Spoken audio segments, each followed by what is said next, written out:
صحابہ میں سب سے آخر میں جس شخص نے وصال کیا ہے اس کا نام ہے حضرت ابو طفیل رضی اللہ تعالی عنہ۔ 110 ہجری میں وصال ہوا ہے، حضور کا وصال ہوا ہے 11 ہجری کے اوائل میں، اور ان کا وصال ہوا ہے 110 ہجری میں، تو گویا حضور کے وصال کے تقریباً 100 سال بعد زندہ رہے۔ آخری وقت ہے ان کا، آخری سال جو تھا ان کا، حج کا موسم تھا، تو وہ وہاں آگے ہجوم میں اور ایک اونچے ٹیلے پہ کھڑے ہو گئے اور لوگوں کو اپنی جانب متوجہ کر کے کہا کہ لوگوں آؤ، اس وقت روئے زمین پہ میرے علاوہ کوئی نہیں جس نے رسول اللہ کو دیکھا ہو، صرف میری آنکھوں نے حضور کا دیدار کیا ہے۔ اللہ اکبر! پھر لوگوں کا کیا پیار ہوا ہوگا۔ حضرت ابو طفیل نے کہا لوگوں سنو، اس وقت روئے زمین پہ میرے علاوہ کوئی نہیں جس نے حضور کو دیکھا ہو۔ لوگ ہجوم کر کے جمع ہوئے، حج کا موسم تھا، حج کے مسائل پوچھے ہوں گے۔ جو لوگ حج پہ جاتے ہیں انہیں تجربہ ہے کہ ہر بندہ حج کے مسائل پوچھتا پھرتا ہے، زندگی میں پہلی بار گیا ہے، اگر ہر سال بھی جاتا ہو تو پھر بھی سال کے بعد گیا ہے۔ عید کے موقع پہ ہر سال مولوی صاحب کو عید کا طریقہ بتانا ہی پڑتا ہے، اس لیے کہ سال کے بعد آئی ہے، تو حج کے ایام میں بھی یہ ہوتا ہے، ہر بندہ حج کے مسائل پوچھتا ہے۔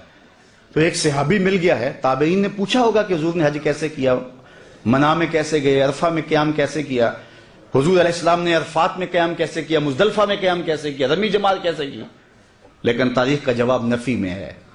کسی نے حج کا مسئلہ نہیں پوچھا، کہا صف لنا رسول اللہ صلی اللہ علیہ وسلم، تم نے حضور کو دیکھا ہے تو بتاؤ حضور کا چہرہ کیسا تھا، حضور کی آنکھیں کیسی تھی، آنکھوں میں ماں ذات کے ڈورے کیسے تھے، زلفیں کیسی تھی، حامیم کے کنڈل کیسے تھے، صف لنا رسول اللہ صلی اللہ علیہ وسلم۔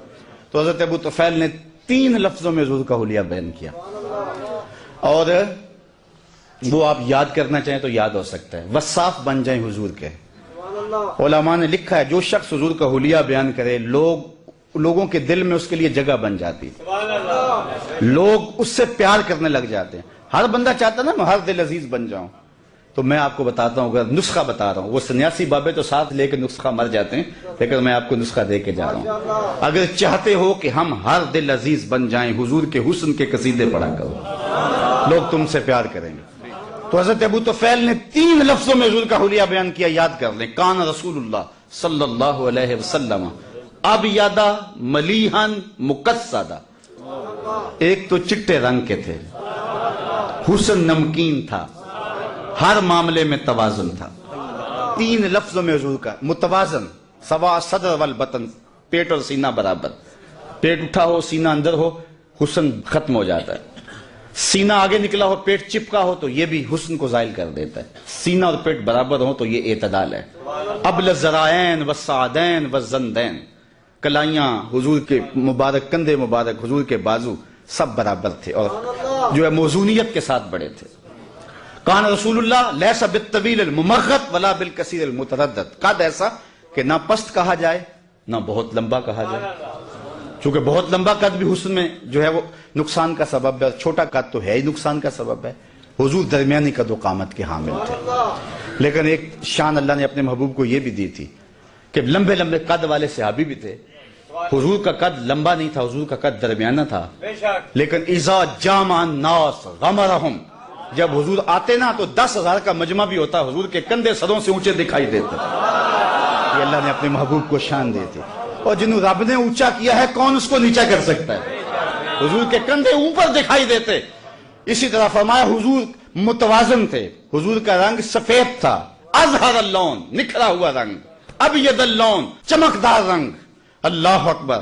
اور پھر حضور علیہ السلام کا حسن نمکین تھا، کچھ حسن میٹھے ہوتے ہیں، جمال یوسفی میٹھا تھا، زنان مصر کی انگلیاں کٹ گئی، اور حضور کا حسن نمکین تھا، نمکین میں کشش زیادہ ہوتی ہے۔ شاہ ولی اللہ محدث دہلوی فرماتے ہیں میرے والد نے حضور کو خواب میں دیکھا اور یہی سوال پوچھا، حضور حسن صبی کی نسبت حسن ملی کے اندر کشش زیادہ ہوتی ہے، اور آپ نے خود کہا ہے انا املا ہو واقعی یوسف اسبہ ہو، میں نمکین حسن والا ہوں، میرا بھائی یوسف میٹھے حسن والا تھا، لیکن وہاں انگلیاں کٹ گئی، یہاں کوئی ایسا واقعہ پیش نہیں آیا، تو اس کی کیا وجہ ہے جبکہ حسن ملی زیادہ پرکشش ہوتا ہے؟